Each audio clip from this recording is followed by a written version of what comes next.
Muito bem, nós estamos aqui para mais um programa nesse canal do YouTube, onde nós estamos gravando capítulo por capítulo do Novo Testamento, verso por verso, para que você tenha um comentário bíblico, onde você pode estudar a Bíblia no conforto da sua casa, no seu carro, aonde você estiver. Nós estamos na carta de Paulo a Timóteo, uma carta pastoral com diversos conselhos que problemas que acontecem na igreja, como lidar, nós já falamos com os irmãos mais idosos, as viúvas, que era algo que a igreja cuidava, os presbíteros, e vamos agora entrar nos deveres dos servos. Paulo também vai dar algumas exortações gerais nesse último capítulo e até mandando como deveria lidar com os ricos da igreja. Então, 1 Timóteo capítulo 6, apesar de a carta ser dirigida a Timóteo, era uma carta geral que poderia ser lida na igreja e deveria ser lida na igreja de Éfeso, pois Timóteo se encontrava em Éfeso quando recebeu a primeira e mais tarde vai receber a segunda carta de Paulo. Muito bem, vamos lá, 1 Timóteo capítulo 6, como nós dissemos, 1 Timóteo tem 6 capítulos, um total de 113 versos, e esse aqui é a conclusão da carta, trazendo diversos conselhos gerais e a sua conclusão. Diz assim: todos os servos que estão debaixo do jugo estimem os seus senhores. Aqui Paulo é bem parecido com o que ele já tinha escrito na sua carta aos Efésios. Vós servos, obedecei a vossos senhores. E aqui Paulo está repetindo isso a Timóteo na sua carta, mas também de uma certa forma, indiretamente, é uma carta à igreja aos Efésios. Nós poderíamos chamar de 1 Timóteo como segunda carta de Paulo aos Efésios. Todos os servos que estão debaixo do jugo estimem os seus senhores por dignos de toda honra, para que o nome de Deus e a doutrina não sejam blasfemados. Imagine um servo desobediente ao seu senhor, e isso ia trazer problema para a doutrina e o nome de Deus ser blasfemado, principalmente se o senhor não fosse crente, sabia que aquele servo era um cristão. O testemunho que esse servo dava, sendo desobediente ao senhor, seria um mau testemunho e poderia trazer blasfêmia ao nome de Deus. E os que têm senhores crentes, note que no primeiro verso ele está falando aos servos que têm senhores não crentes, não é? Por isso que ele diz, para que o nome de Deus e a doutrina não sejam blasfemadas. E os que têm senhores crentes, não os desprezem, não é porque é irmão na fé que você agora vai desprezar o seu irmão. Por serem irmãos, antes os sirvam melhor. Paulo diz, olha, se o teu senhor é crente, servo, sirva ele melhor ainda, não é? Porque você fazendo assim, o nome de Deus é glorificado e o Senhor, mesmo sendo crente, vai entender a bênção que é ter um servo cristão. E os que têm senhores crentes não o desprezem por serem irmãos, antes os sirvam melhor, Paulo diz. Porque eles que participam do benefício são crentes e amados. Isso ensina e exorta. Então, Paulo instruiu a Timóteo, ensina os servos. Parece que na igreja de Éfeso havia vários servos. Servos aqui eram escravos, Ensina os irmãos que são escravos, são servos, que sirvam, aos seus senhores, com toda a honra em nome de Deus, para que o nome de Deus e a doutrina não seja blasfemado, no verso 1. Se o senhor desse servo for crente, que ele ainda sirva melhor ainda, porque eles participam do benefício, são crentes e amados. Isso ensina e exorta. Verso 3: se alguém ensina alguma outra doutrina e não conforma com as sãs palavras do nosso Senhor Jesus e com a doutrina que é segundo a piedade, note que uma das preocupações de Paulo escrever a Timóteo, e ele fala logo no início, né, que havia alguns que se davam as fábulas, que ensinavam outra doutrina. E agora Paulo vai terminar a carta do mesmo jeito que ele começa. Se alguém ensina alguma outra doutrina e não conforma com as sãs palavras de nosso Senhor Jesus Cristo e com a doutrina que é segundo a piedade, é soberbo e nada sabe. Não é? Então, havia outros que queriam trazer outros ensinamentos na igreja, mas se não fosse conforme as palavras de nosso Senhor e como a doutrina que Paulo ensinava, que era baseado na piedade, na pureza, então Paulo diz, é soberbo e nada sabe, mas delira acerca de questões e contendas de palavra, das quais nascem invejas, porfias, blasfêmias, ruins suspeitas. Então, Paulo mostra claramente que certos ensinos, quando eles são praticados na carne, só gera essas coisas aí, ó. Nascem contendas de palavras, nascem invejas, nascem as porfias, nascem as blasfêmias e as ruins suspeitas. Então, certas doutrinas que aparecem dentro da igreja e tem gente tentando ensinar, só vai nascer tudo isso aí que Paulo falou. Contendas de homens corruptos de entendimento e privados da verdade. A verdade é que o homem pecador sempre é corrupto no seu entendimento. As coisas de Deus só se entende pelo Espírito de Deus. E se a pessoa não está no Espírito de Deus, vai gerar contendas, vai gerar heresias, vai gerar problemas, contendo de homens corruptos de entendimento e privados da verdade, cuidando que a piedade seja causa de ganho. E o mistério da piedade que Paulo revela aqui em Timóteo, né? Dois mistérios que Paulo fala. No capítulo 3, 9, ele diz, guardando o mistério da fé. No 3,16, e sem dúvida alguma grande é o mistério da piedade. Dois mistérios na epístola que Paulo menciona é o mistério da fé e o mistério da piedade. Na carta aos Efésios, Paulo fala de mais 5 mistérios: o mistério da sua vontade, o mistério de Cristo, a dispensação do mistério, o grande mistério que é Cristo e a igreja, e aí o mistério do Evangelho. Aqui Paulo fala do mistério da fé e o mistério da piedade, não é? A igreja de Éfeso tinha muita gente que era voltada para mistérios, para entender alguns mistérios, e Paulo então mostra esses 7 mistérios, 5 na carta aos Efésios, 2 na carta que ele escreve a Timóteo, amém? Então, ele está falando desse mistério da piedade. Esse mistério da piedade é para viver em humildade de acordo com Jesus Cristo. Mas alguns usavam isso cuidando que a piedade fosse causa de ganho.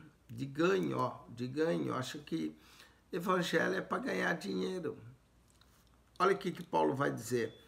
Aparta-te dos tais. Aqueles que só querem estar no evangelho para ganhar dinheiro, aparta-te dos tais. Não é? Mas grande ganho a piedade com contentamento. Né? A piedade, a santidade, com a alegria e o contentamento do Espírito, é ganho espiritual, não ganho financeiro. Evangelho não é para ganho financeiro, evangelho não é para suprir as nossas necessidades. Evangelho é para ganhar almas, para ganhar santidade, para ganhar espiritualidade em Cristo Jesus, com bastante humildade, com contentamento, isso sim é um ganho espiritual. E olha aqui que Paulo está falando, porque nada trouxemos para esse mundo, e manifesto é que nada podemos levar dele. Quem é que trouxe alguma coisa para esse mundo? Você trouxe ouro, joias para esse mundo? Ou quando você nasceu até peladinho, não é? Porque todo mundo nasce assim. Você trouxe alguma coisa? Nada. E quando morrer, você vai levar? Vai levar o quê? Dólar? Vai levar o ouro? Vai levar o carro que você conquistou? Vai levar a casa que você comprou? Você não leva nada. Então, presta atenção. Nada trouxemos para esse mundo, nada levamos. Tudo que nós obtemos nesse mundo é usado aqui e aqui fica. O dinheiro você não leva, a casa você não leva, o carro você não leva, as joias você não leva, os livros que você adquire você não leva, nada nós levamos. Tudo, nada trouxemos, nada levamos. Então, para que usar o evangelho como meio de ganho financeiro? O evangelho não é para isso. O evangelho é para ganhar almas. O evangelho é para você ganhar a piedade, a santidade, a humildade. Se você conseguir ganhar essas coisas, você tem sim um ganho, mas um ganho espiritual, não um ganho financeiro. Nada trouxemos para esse mundo e é manifesto que nada podemos levar. Todo pastor tinha que ler isso. Todo pastor tinha que entender isso. Nosso objetivo em pregar o evangelho não é ganhar dinheiro. Você quer dinheiro, vai trabalhar. Não é isso? Vai fazer qualquer outra coisa. Ministério não é para ganhar dinheiro. Ministério é para ganhar almas. Ministério é para ganhar piedade, para nos tornar mais santo. É isso que é o ministério. Verso 8. Mesmo Paulo tratou no capítulo 5 que digno é o preço do seu salário, mas presta atenção, tendo porém sustento e com que nos cobrirmos e sejamos com isso contente. O ministério, muitas vezes, vai nos dar algo de comer e algo de cobrir, e com isso estava contente. Nem Paulo estava esperando abrigo, né? Porque o abrigo muitas vezes era na casa dos próprios irmãos que acolhiam o apóstolo. O apóstolo não tinha uma casa segura. O apóstolo, as cidades por onde ele passava, ele se abrigava na casa das pessoas. Ele ficava, você vai ver na carta ao Filemão que ele diz. Ele passou pela casa de Filemão. Então Paulo era assim, ele não tinha casa certa.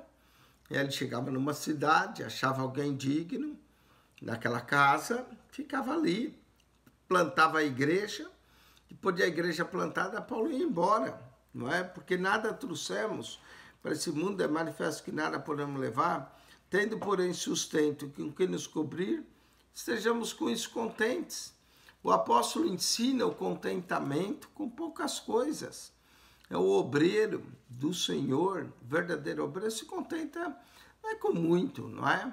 Hoje nós queremos carro, casa, queremos conforto, queremos ter dinheiro para viagem, queremos uma série de coisas, mas a grande verdade é que o contentamento do obreiro deve ser com aquilo que a igreja pode lhe dar e pronto. O propósito de Deus para nós é esse. Tendo, porém, sustento com que nos cobrir, estejamos com isso contente. E aqui Paulo vai falar isso, né? Contentar-se com pouco, essa aqui é a verdade. Mas agora Paulo vai descer o sarrafo nos ricos. Prepara aí, ó. Mas os que querem ser ricos caem em tentação e em laço. Cuidado com a ganância. Ministério não é de torpe ganância. Quem quer se enriquecer no ministério, cuidado. Mas os que querem ser ricos caem em tentação e em laço. Vai ser, e muitos pastores aí de grandes igrejas, grande movimento, são causas de escândalos financeiros, caem em tentação, não é? Caem em laços do diabo, e em muitas concupiscências loucas e nocivas que submergem os homens na perdição e ruína. Cuidado, né? Pode parecer muito rico, muito poderoso, tudo aquilo que ele conquistou, mas submerge o homem na perdição e na ruína. Muitos naquele dia vai se manifestar. E alguns submergem na fé, naufragam na fé, como Paulo menciona no capítulo 1. Submerge esses homens na perdição e na ruína. Que coisa terrível, né? E agora Paulo vai dizer, verso 10, porque o amor ao dinheiro, note que não é o dinheiro. Tem gente que lê esse verso errado. Porque o dinheiro é a raiz de todos os males. Não, o dinheiro não é a raiz de todos os males. O que é a raiz de todos os males é o amor ao dinheiro. O dinheiro, de acordo com o livro de Eclesiastes, por tudo responde. Mas o amor ao dinheiro é a ganância. É a torpe ganância que Paulo fala. Porque o amor ao dinheiro, o amor ao dinheiro. Nosso amor não tem que ser ao dinheiro. O nosso amor tem que ser a Deus. O nosso amor tem que ser ao próximo. O nosso amor tem que ser ganhar almas. O nosso amor tem que ser cuidar das pessoas, não o dinheiro. O amor ao dinheiro é a raiz de toda espécie de males. Toda espécie de males. O amor ao dinheiro. Não é o dinheiro em si. O dinheiro, como diz o livro de Eclesiastes, por tudo responde. O dinheiro, de uma certa forma, ele é bom, porque quem não tem dinheiro também é. Deixa eu te dar um verso que não está na Bíblia. Isso aqui é meu. A falta do dinheiro também é a raiz de todos os males. Muita gente rouba porque falta dinheiro. Muita gente, mulheres, às vezes se prostituem por falta de dinheiro, não é? Prostituição acontece, roubos e furtos acontecem por falta de dinheiro. Também a falta de dinheiro é a raiz de todos os males. Mas o amor nosso tem que ser a Deus, tem que ser ao próximo, tem que ser ganhar almas, tem que ser a causa de Deus, não o dinheiro. O amor ao dinheiro, o amor do dinheiro, Paulo diz, é a raiz de toda espécie de males. E nessa cobiça, na cobiça de querer mais e mais e mais e mais, nessa cobiça alguns se desviaram da fé. Quer ver alguém se desviar da fé? É dinheiro. Não é? O amor ao dinheiro, não em si o dinheiro.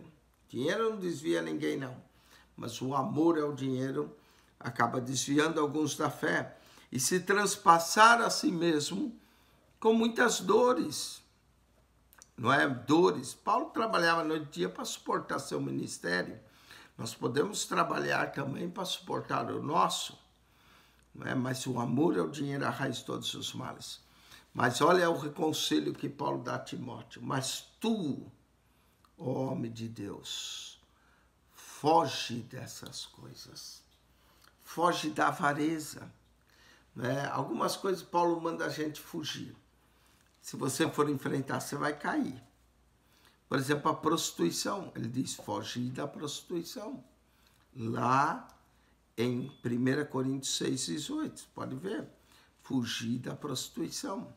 Paulo também diz lá em 1 Coríntios, fugir da idolatria. Idolatria, fuja dela.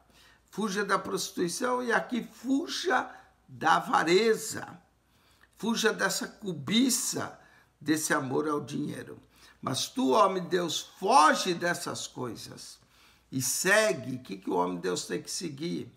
A justiça, a piedade, a fé, o amor, a paciência, a mansidão. São praticamente os frutos do Espírito, não é? Então, o homem de Deus tem que fugir da cobiça do dinheiro. Foge dessa cobiça e segue o quê? A justiça, número 1. A justiça que vem de Deus. Segue a piedade, número 2. Segue a fé, número 3. segue o amor a Deus, não o amor ao dinheiro, o amor às almas, o amor à obra de Deus, o amor ao próximo, a paciência e a mansidão. Nós estamos vivendo um momento difícil que as pessoas têm que se isolar, ficar em casa. E aí tem que seguir a paciência mesmo, tem que ter paciência para vencer esse momento. Não é? Paciência, diz a Bíblia, na vossa paciência possui as vossas almas. Paciência, paciência é saber esperar em Deus, é aguardar em Deus as coisas. Paciência. Vamos lá, verso 2. Milita a boa milícia da fé. A fé é uma milícia, é uma luta, não é? Paulo aqui diz, milita a boa milícia. 1,18 ele também diz a mesma coisa. Milites por essa boa milícia. Né? Militar, milita vem de militar mesmo, né? De soldado. Milita essa boa milícia, mas a boa milícia da fé. É uma luta, nós temos que lutar contra os nossos desejos, contra a nossa carne, nós temos que buscar as coisas espirituais, justiça, piedade, fé, amor, paciência, mansidão. Milita a boa milícia da fé, toma posse da vida eterna. Olha só, a vida eterna está aí, ó, disponível. Mas você tem que tomar posse dela. Não é? A vida eterna está em Cristo. Mas essa vida eterna em Cristo, você tem que tomar posse. Toma posse da vida eterna, para a qual também fosse chamado. Nós somos chamados para a vida eterna. Temos que tomar posse, tendo já feito boa confissão diante de muitas testemunhas. Quando nós fizemos a nossa confissão de fé, nossa confissão em Jesus é o primeiro passo. Mas para chegar lá, é preciso perseverar até o fim. Note que Paulo, escrevendo a Timóteo, diz no capítulo 1 que alguns naufragaram na fé. Capítulo 1, verso 20, Himeneu e Alexandre. Paulo até diz que entregou-os a Satanás para que eles aprendam a blasfemar. Agora, Paulo está dizendo, milita a boa milícia da fé, toma posse da vida eterna para a qual fosse chamado, tenho já feito boa confissão diante de muitas testemunhas. Timóteo, você já fez a confissão de fé, mas agora você precisa tomar posse da vida eterna. E se Timóteo precisava, nós também. Nós fizemos a confissão de fé, confessamos o Senhor Jesus como Senhor e Salvador, estamos indo para a vida eterna, temos que tomar essa posse dessa vida eterna. Mando-te diante de Deus que todas as coisas vivifica, que Deus possa nos vivificar, e de Cristo Jesus, que diante de Pôncio Pilatos deu testemunho de boa confissão. Interessante, né? Paulo mencionar aqui de novo Pôncio Pilatos. Isso aqui acabou fazendo parte até do credo dos apóstolos, né? Creio em Deus Pai, Criador dos céus e da terra, e em seu Filho Jesus Cristo, do qual nasceu da Virgem Maria, padeceu sobre Pôncio Pilatos. Está aqui, ó, parte dessa confissão, né? 1 Timóteo 6,13.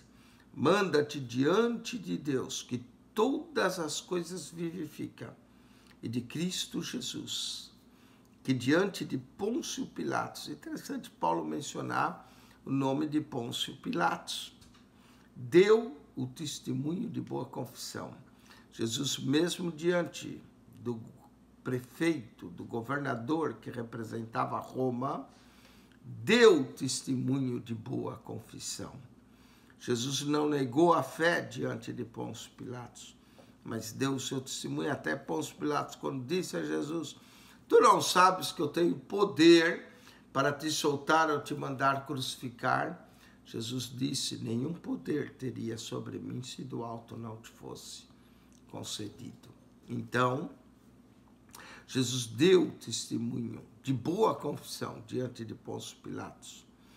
E esse aqui serviria de exemplo, que mesmo diante de governadores e reis, nós devemos manter o nosso bom testemunho.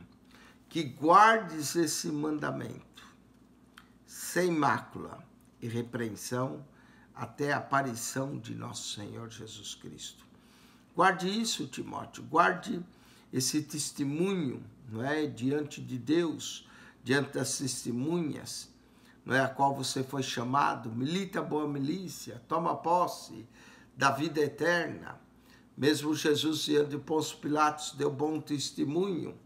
Mando-te que vivifique a Cristo, e de Jesus, que diante de Pôncio Pilatos deu bom testemunho, que guardes esse mandamento. Isso que Paulo está falando a Timóteo é como mandamento, sem mácula e repreensão, até a aparição de nosso Senhor. Nosso Senhor vai aparecer novamente, não apareceu nos dias de Paulo, não ainda apareceu nos dias de Timóteo, mas o nosso Senhor vai aparecer, até a aparição de nosso Senhor, a qual a seu tempo mostrará o bem-aventurado e único poderoso Senhor, Rei dos reis e Senhor dos senhores.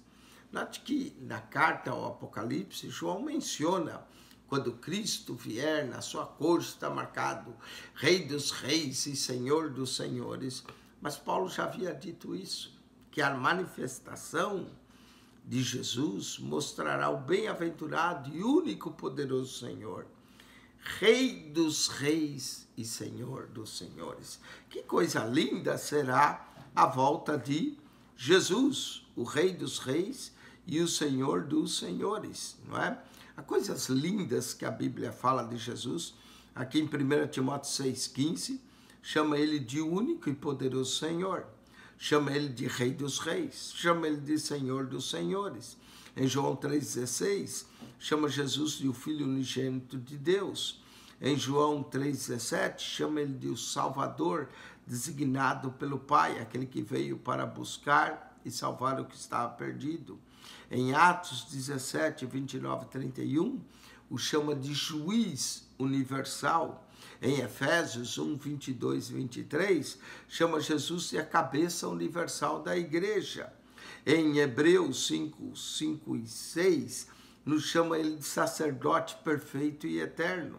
Em 1 Pedro 1, 18, diz que ele é o mediador entre Deus e os homens. Paulo também diz isso em 1 Timóteo, capítulo 2, verso de número 4, né? Verso 5, porque há um só Deus e um só mediador entre Deus e os homens.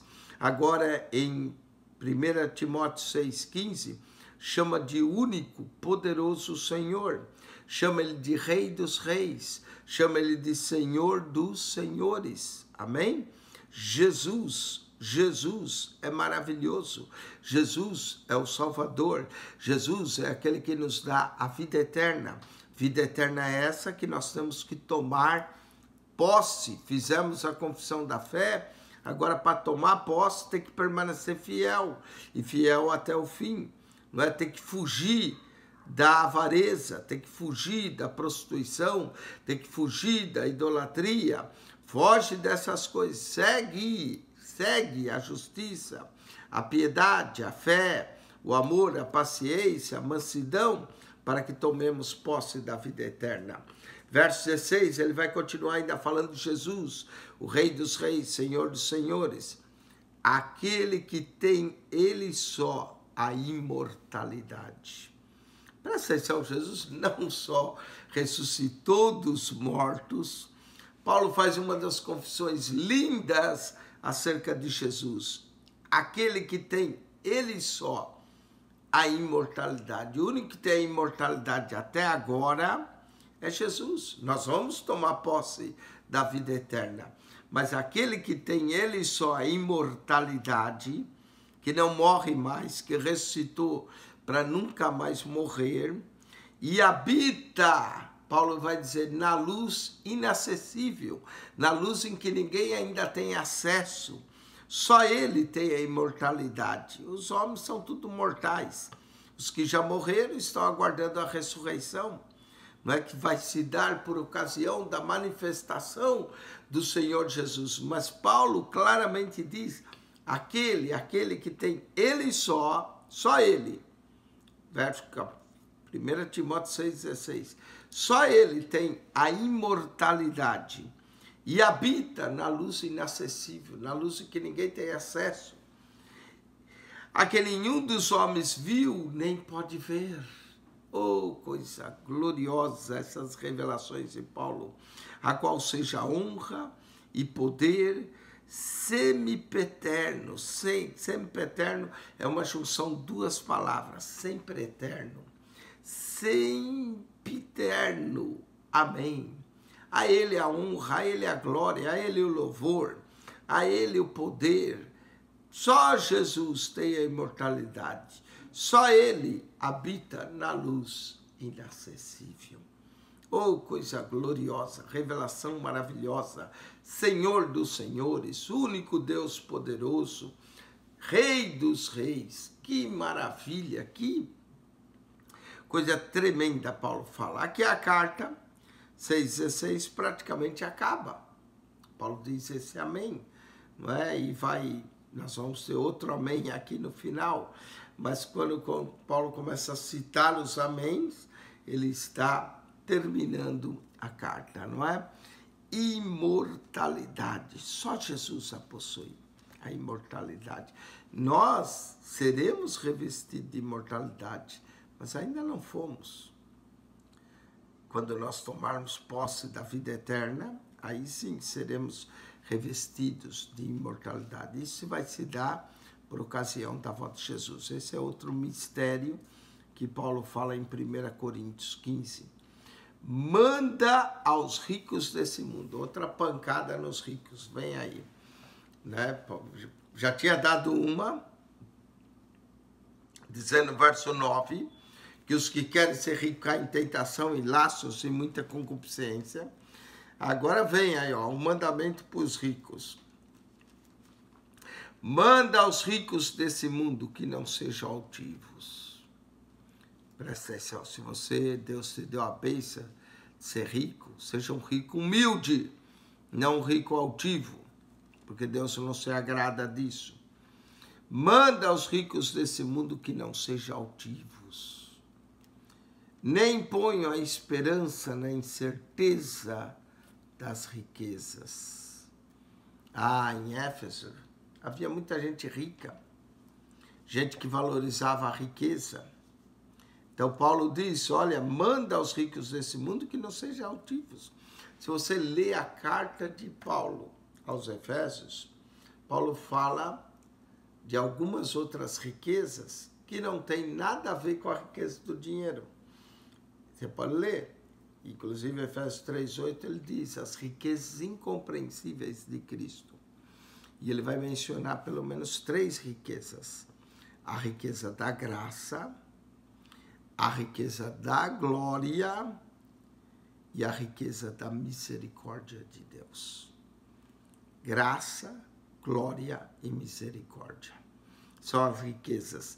E aqui ele está de novo dando outra para os ricos. Manda aos ricos desse mundo que não sejam altivos. Não é o rico, eu tenho dinheiro, eu posso, eu faço isso, aquilo. Ei, cuidado com essa altivez. Nem ponha a esperança na incerteza das riquezas. Porque hoje a pessoa pode ter, amanhã já não tem mais. Como Jesus conta em Lucas 12, daquele homem que já era rico, seus celeiros produziu, e ele disse, não sei o que fazer, não tenho onde recolher os meus frutos, direi, então derrubarei os meus celeiros, edificarei outros maiores, direi à minha alma tem-se em depósito muitos bens para muitos anos, regozija, come, né? Farta-te. E aí Deus lhe disse, louco, essa noite pedirão a tua alma, e o que tens preparado para quem será? Manda aos ricos desse mundo que não sejam altivos, nem ponham a esperança na incerteza das riquezas. A riqueza do homem é passageira. Paulo já tinha mencionado, nada trouxemos para esse mundo. nada levamos, não é? Verso 7. Aqui ele está combatendo essas incertezas das riquezas. Então, se você é rico, não ponha a sua esperança nesse dinheiro, nem na sua riqueza. Mas em Deus deve estar a tua esperança, que abundantemente nos dá todas as coisas para dela gozarmos. As coisas que Deus nos dá é para o nosso gozo, para que a gente use, usufrui dessas coisas. Se Deus tem te dado dinheiro, se Deus tem te dado riquezas, é para você usufruir. Não é para você ficar altivo, achando que é melhor que os outros, ou para você colocar a sua esperança no seu dinheiro. Não é? A sua esperança não pode estar nessa incerteza. Porque hoje está rico, amanhã pode estar pobre.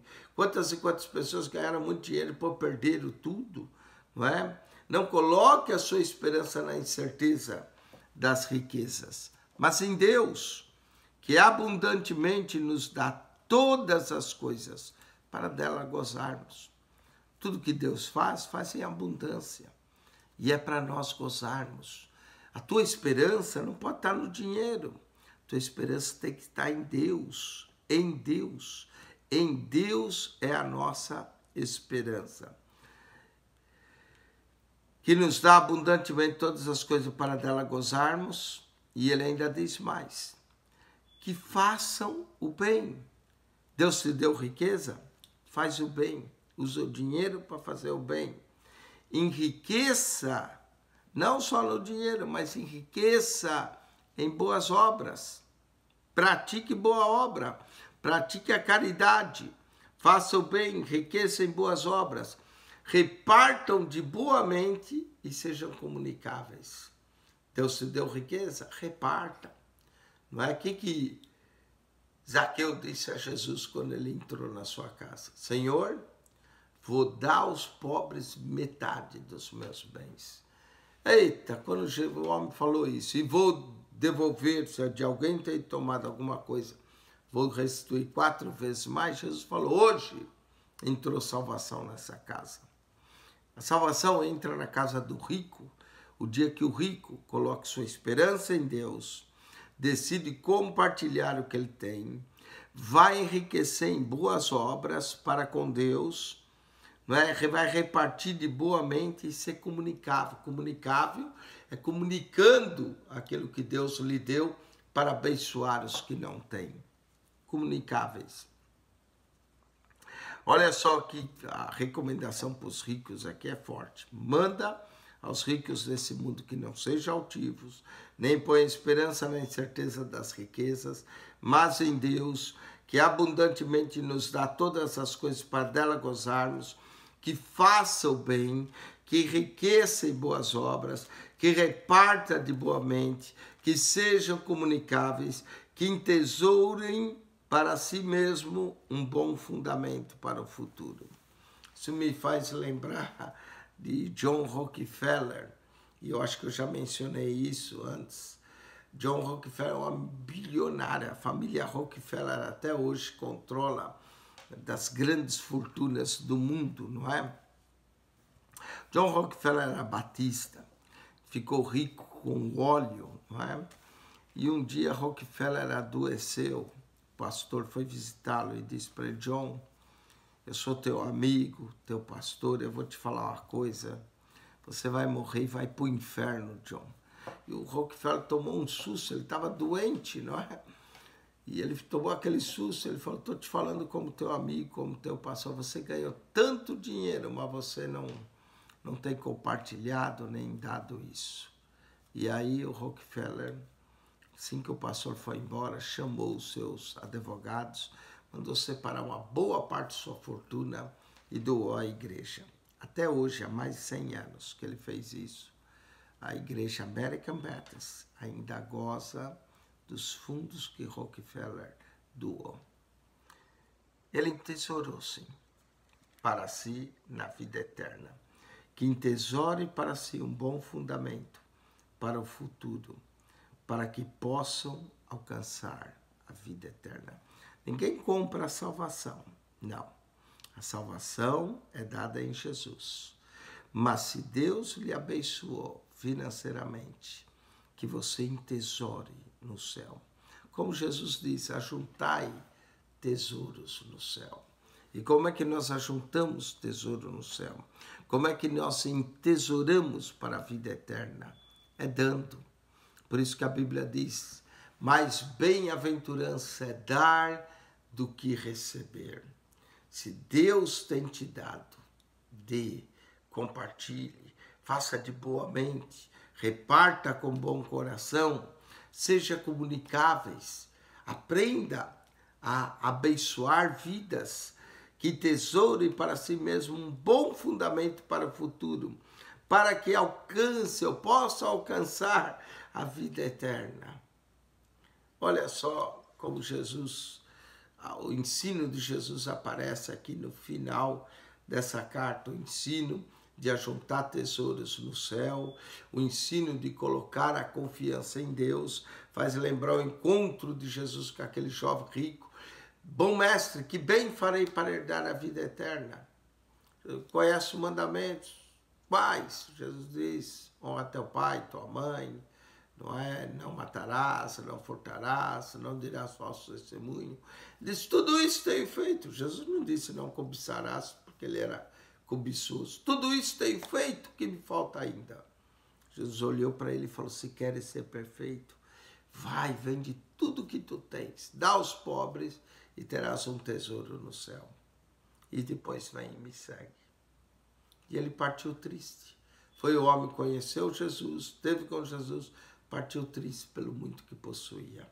E aí quando Jesus diz, quão dificilmente entrarão nos céus que possuem riquezas.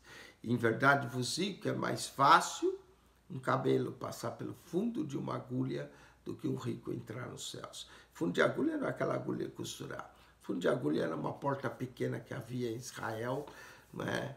Quando os camelos vinham, os comerciantes, e as portas da cidade estavam fechadas, eles tinham que passar por aquela porta. E aí, para o camelo passar ali, tinha que tirar toda a bagagem.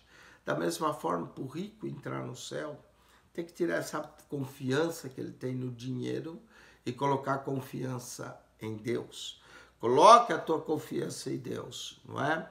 Entesoure para a vida eterna, para que possam alcançar a vida eterna. É o que Paulo ensina, que está em perfeita harmonia com o ensino de Jesus. Verso 20, para estar terminando essa carta. Ó Timóteo, filho na fé, guarda o depósito que te foi confiado. Qual era o depósito? O ministério que foi confiado a ele, tendo horror aos clamores vãos e profanos. Não dê ouvidos a clamores vãos e profanos, ó Timóteo, e às oposições da falsamente chamada ciência. Guarda-te desses clamores vãos, profanos, a oposição àqueles que opõem ao ministério, da falsamente chamada ciência. Já havia muito disso em Éfeso, havia uma influência gnóstica terrível, daqueles gnosticistas que diziam que tinham conhecimento, que tinham a grande ciência. Ele falou, toma cuidado, Timóteo, com esses aí. É esse que introduz vãs doutrinas na igreja, a qual, professando alguns, se desviaram da fé. Não é o gnosticismo que salva o homem, mas é a fé em Jesus. Não é o conhecimento, chamada falsa ciência, que leva o homem à salvação, mas é a fé em Jesus. E alguns buscando esse gnosticismo que havia em Efésios, esses últimos versos, é contra o gnosticismo. Note que Paulo ensina a Timóteo a combater falsos ensinos, ensina a Timóteo a combater aqueles ricos, não é, que queriam dominar, às vezes a igreja com suas riquezas. Ele falou, manda isso aos ricos. E agora é o último verso falando acerca do gnosticismo, da falsa ciência, a qual, professando alguns, se desviaram da fé. Tem muita coisa que pode desviar o homem da fé. O dinheiro, a falsa ciência, os falsos conhecimentos, a cobiça. Então, ó Timóteo, guarda o depósito que te foi confiado. Qual era o depósito? O bom depósito da fé. Tendo horror aos clamores vãos e profanos e às oposições da falsamente chamada ciência, a qual professando alguns se desviaram da fé. A graça seja contigo. Amém. Que carta linda, maravilhosa, com tantas advertências, tantos ensinos, que serve para nós meditarmos as coisas que um obreiro deve fugir, as coisas que ele deve seguir, a justiça, a piedade, a fé, o amor, a paciência, a mansidão, a militar a boa milícia da fé, a tomar posse da vida eterna, a dar instruções aos ricos que coloquem sua confiança em Deus, a fugir dos laços da riqueza, não é? Do amor ao dinheiro, que é a raiz de toda espécie de mal, da cobiça. Olha só, alguns se desviaram da fé, alguns chamados aqui da falsa ciência se desviaram da fé. O cuidado que nós temos que tomar para não se desviar da fé em Jesus, não é? Então, o verso 10 diz que o dinheiro, a cobiça, alguns se desviaram da fé e se transpassaram a si mesmos com muitas dores. Verso 21 diz que alguns, professando a falsa ciência, o gnosticismo, se desviaram da fé, em Efésios. Então, as coisas, pelo menos que nós encontramos aqui em 6:10 e 6:21, a exortação de Paulo para que Timóteo não venha se desviar da fé. Serve para Timóteo, serve para nós. O dinheiro pode desviar o homem da fé, não o dinheiro em si, mas o amor ao dinheiro. A cobiça pode levar o homem a se desviar da fé. A falsa ciência, o gnosticismo, podia levar o homem a se desviar da fé. A nossa fé tem que estar firme. Nós temos que militar a boa milícia da fé. Não é? Paulo adverte a Timóteo isso, e essa advertência serve também para nós. Com isso, nós concluímos mais um livro do Novo Testamento. A carta de Paulo a Timóteo. Leia, estude, medite, veja os nossos comentários. Se precisar assistir de novo, assista. Às vezes nós temos bastante informação, pessoa que tem que anotar, não é? Às vezes é bom você ouvir esses vídeos com um caderno do lado, anotando algo que te interesse, para que você estude, para que você aprenda mais das Escrituras, para que desperte em você o interesse em muitas recomendações e exortações e conselhos que Paulo traz aqui. Coisas boas, mensagens que dá para tirar daqui, das coisas que o homem de Deus deve fugir, das coisas que o homem de Deus deve seguir, das coisas que o homem de Deus deve militar, da fé que ele deve guardar, guardando-se, fugindo das cobiças, não é? Para que ele não venha desviar-se da fé. Quem esteve convosco para mais esse programa, Pastor Eugênio Piacentini.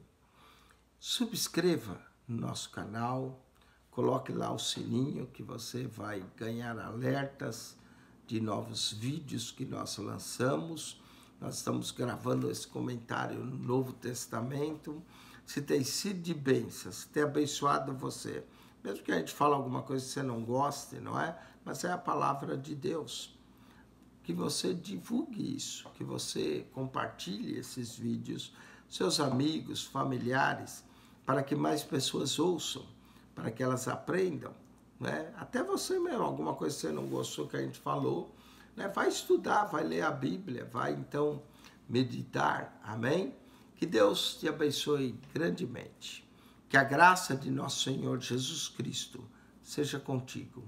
O amor de Deus, nosso Pai, e a comunhão do Espírito Santo de Deus seja convosco.